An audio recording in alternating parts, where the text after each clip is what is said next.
Hey guys, what's going on? Jeff here from Films at Home. Thanks for coming back to the channel.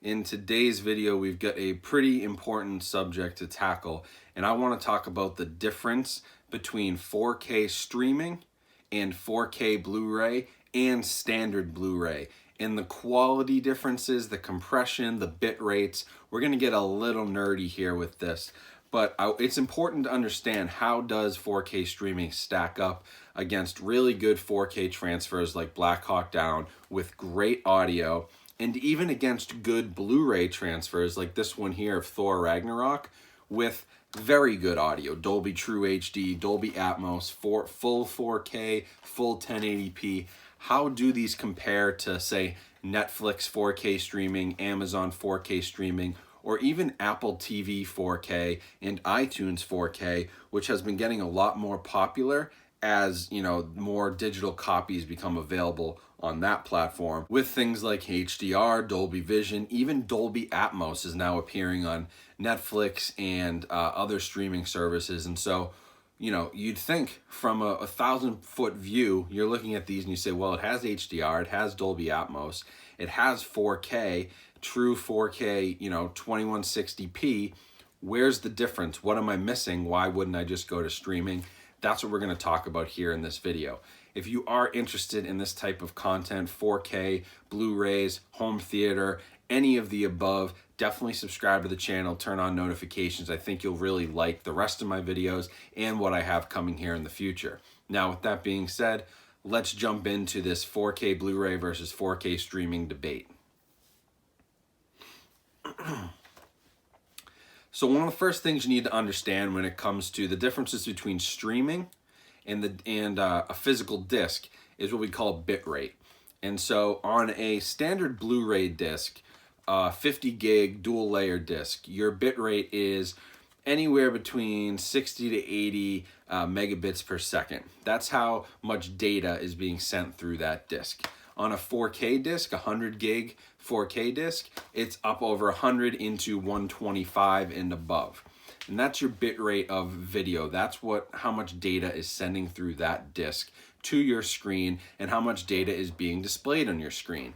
So the bit rate is one really important thing we look for when we're going to compare video. I don't talk about this much in my reviews because a lot of mine is more based on my visual opinion and the appeal that certain colors and the way the resolution looks to me. And different bit rates when you're talking about disc versus disc, it's a little harder to compare. A 4K Blu-ray has 128 megabit per second bit rate. A Netflix stream only has 15 megabits per second.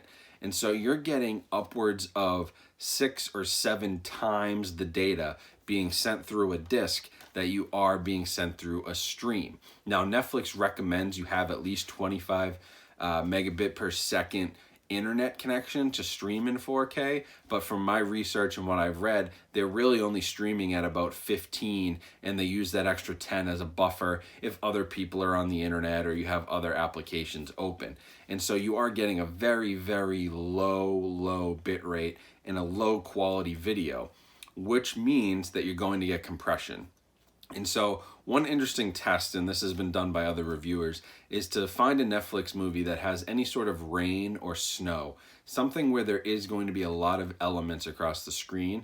Watch that scene and compare it to a 4K Blu-ray. You're going to see the compression and you're going to see artifacts show up in the stream. You're also dealing with a lot of color banding, and that's when, if you watch a really dark movie on streaming, for example, I was watching Game of Thrones 4K, and it doesn't have the banding effects in some of the darker scenes that it does on the stream when I was streaming it live when the show came out versus the 4K Blu-ray. And you'll see basically like a jagged line where it'll be like gray and then a little darker gray and a little darker gray and then a black and then a little darker black, and it kind of has these jagged edges, and that's color banding. It's basically not giving you a smooth gray scale black color scheme here. It's kind of jagged, like gray, darkest gray, black, blacker. Like it doesn't line up right, and you see that a lot on streaming in darker sequences, even with HDR and things like Dolby Vision. And you are definitely going to see added compression artifacts. And of course, if you don't have the internet connection capabilities, or say you live in a household with a lot of people using the internet, you're gonna have a very hard time streaming 4K. That's a separate issue, but we'll talk about that later. As it relates to video, really the biggest thing you need to know is that the bitrate, even on a standard 1080p Blu-ray, you're getting a better quality video from a compression standpoint by about 4 times better than a Netflix 4K stream on standard 1080p Blu-ray, and about 6 to 7 times better on a 4K UHD disc compared to Netflix 4K streaming. Same goes for Apple TV. I looked into their platform. They recommended the same internet speed of 25 megabit per second.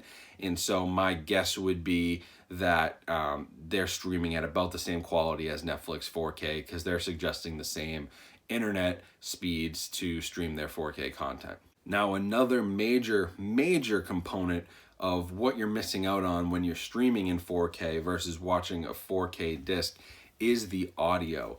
And so, as you know, I've talked about this a lot. Many of the 4K titles now have a Dolby Atmos track. And a Dolby Atmos track gives you added height effects, better immersive surround sound experience. But at its core, it's a Dolby True HD track. Dolby Atmos is not actually a codec itself. It's hard to explain. Dolby's website does a great job, but it's basically like an add-on to that Dolby True HD codec. And those are what we call lossless audio. And so it is studio masters. There is no compression. There is no lossiness. You're not losing anything. You're getting the exact studio master when you have a Dolby True HD or a DTS HD master audio. Master audio, it's right in the title. Dolby Atmos, DTS-X. Those are all studio masters. That is exactly the audio experience you're going to get in a movie theater, and it's exactly what the sound mixers and the sound editors wanted to come out on that movie. Now, when you go to streaming services, sure, if you pay for a premium Netflix plan, which is the $16 a month option, that allows you to get Dolby Atmos and stream in 4K. But the problem is their Dolby Atmos compression is so much lower, and it comes down to bit rates. So a Dolby Atmos track on Netflix, I'm seeing that it can get between like 750 to 850 kilobytes per second bit rate, which fine, that's great. But if you look at a Dolby Atmos track on a 4K disc, they start at 6,000 kilobytes per second and then go up to 18,000. So we're comparing 800 to 6,000. Now I'm going to do some quick math in my head here, but again, that's 7 to 8 times better quality audio in less compression than you're getting on a stream when you go to a 4K disc. And at that higher end, we're talking about, it's more than 10 times as high. It's crazy. It's 8,000 would be 10 times, so 20 times would be 16,000. It can get up to 20 times better at the high end than Netflix 4K streaming can give you for audio. And so you're really not, when you watch Netflix 4K content and you get a Dolby Atmos track, sure, it'll give you the object-based surround and it'll give you that immersive experience, but that sound is so much weaker. That audio track is so weak compared to the audio track you can get on the 4K disc. And even for a 7.1 Dolby True HD, you're probably looking at 4,000 to 5,000 kilobytes per second on a standard Blu-ray 7.1. And so even that, you're missing out on a ton. You're missing out on, again, 4 or 5 times the amount of data, and you're getting a lossy, compression full audio track through Netflix 4K streaming. It's not what you want if you're a true home theater enthusiast. Now, is it nice to have the convenience? Sure. That's where Netflix will beat you, right? This 4K disc, I bought it used. It was $12. And like I said, it's $16 a month for Netflix 4K streaming service. So sure, convenience-wise, you have access to hundreds of 4K titles and TV shows. I believe they're probably over 100 now. And you're paying a flat $16 a month rather than paying, $15 for this, $15 for this. But it's all about the experience that you're getting. And honestly, we can go into the differences in the content and what Netflix has versus what I have in my collection. Obviously, I have tons of stuff in my collection you can't get on streaming anywhere, never mind on Netflix.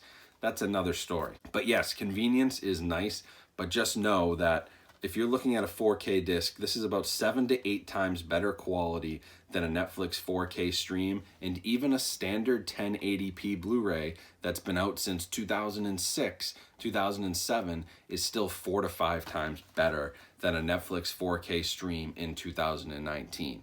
So it's just a really interesting topic to cover, and it's something that a lot of people asked about, so I wanted to go into that. One other thing to note is that a lot of people still don't have the best internet connections. I took a look at my Wi-Fi speeds, and obviously I pay for pretty good internet. I consider myself to be a technical person. I want good broadband internet service. And if I'm connected through an Ethernet cable, I get very high speeds. I have 150 megs per second internet speed, and I get close to that with an Ethernet cable. But when I'm on Wi-Fi, which many of you people will be on when you're streaming, think about the, I think the Apple TV, I'm not sure if that even has an Ethernet cord, but things like the Amazon Fire Stick or a Roku stick or things like that, they don't have Ethernet capabilities. You're gonna be using Wi-Fi. And I took a look at my Wi-Fi. We only have 2 people in this house. We have maybe 2 devices that were on when I took this measurement, and I'm at 26 megabits per second internet speed on my Wi-Fi sitting right next to my router. And so even me living in a pretty up, scale area in Massachusetts with good internet from Comcast, from Xfinity, I'm barely hitting the threshold for Netflix 4K. And so I can't imagine somebody who is out in, North Dakota or something where the internet speeds are still kind of slow. And, what are you going to do? You can't even stream 4K. And so your only option is going to be to buy the disc. And at that point, you're paying for quality. You're paying for a service that you can't afford to get with your current internet, but will allow you to get with a physical disc. Now, as 5G internet speeds up and we take off into 50 to 100 megabit speeds over, Wi-Fi and 5G service on your cell phones, like this could all change. But still, Netflix would have to update their entire infrastructure to change how they produce audio tracks. They would be sending a ton of data through, and even at 100 megs per second, even if we all had 200 meg per second internet speeds, Netflix was streaming at a bit rate of 100 megs per second, which is 5 times what they're streaming at now, 6 times what they're streaming at now. You're still coming up short against a 4K disc, even with all of that technology. It's just simply that sending these 4K videos and movies through the air, over streaming, you're going to get lossy audio, you're going to get serious compression on your video, you're just not getting the right experience that you should with 4K. And I feel like some people buy 4K TVs, the easiest thing to do is fire up Netflix, go into 4K content, watch it with some HDR on, and you expect to be blown away. And honestly, you're not even getting as good a picture as you used to get on your old Blu-ray discs. It's just a matter of facts. It's a matter of just infrastructure that Netflix has, and it's a matter of the amount of data that physical media can still carry compared to the amount of data that can be sent over the airwaves. So a lot of nerd talk there. I know if we get into some serious nerdy, geeky stuff, talking about bit rates and infrastructure of systems and internet speeds and all that stuff, but it was just really important for me to do this and to have all you guys understand like why I talk about streaming like I do. If you're talking about like a 1080p stream, that is such low quality compared to a Blu-ray, and even the 4K stream is such low quality compared to a standard Blu-ray, never mind a 4K disc, that there is really no comparison. You may see some people out there that say, oh, iTunes, Apple TV, 4K, these digital copies that I'm downloading, right? Even if you download a 4K digital copy, so you're not streaming it, you have downloaded it onto your Apple TV, you purchased it, it's downloaded, hard storage on your device. You're still not getting anywhere near. You couldn't download a 128 gig file. It's just not possible. Yeah, I mean, it's possible, but it would take you forever. It would kill your data caps. It's not possible with the current internet infrastructure in the United States anyway. And so that's not what you're getting. You're getting a compressed version. You're still getting lossy audio, even when you download it. And so people that say, oh, iTunes 4K, Apple TV 4K, it's better than streaming. Sure, it might be better than streaming to download it to your device. There are still limitations on that. Like you can't actually download 4K movies to your iPhone or iPad. So there's still huge limitations there, which are keeping it back from taking over. But it doesn't matter what people say about this. It's just a matter of numbers and facts. And the streaming is nowhere near where standard Blu-ray, never mind 4K Blu-ray is. And so don't believe the hype. It's nice to have it. It's great to be able to watch Stranger Things in 4K. But man, when you go to Target and get that 4K special edition and pop that in, do a side-by-side, especially on some of the darker scenes, and you'll see that color banding, which you're not going to get on the 4K Blu-ray because it's just a better master disc with more data, better quality, no compression. Everything is better when it comes to physical over streaming right now. So hopefully you enjoyed that. Again, sorry for all the nerd talk, but I wanted to do this video, thought it was important, and hopefully you guys got a lot out of it.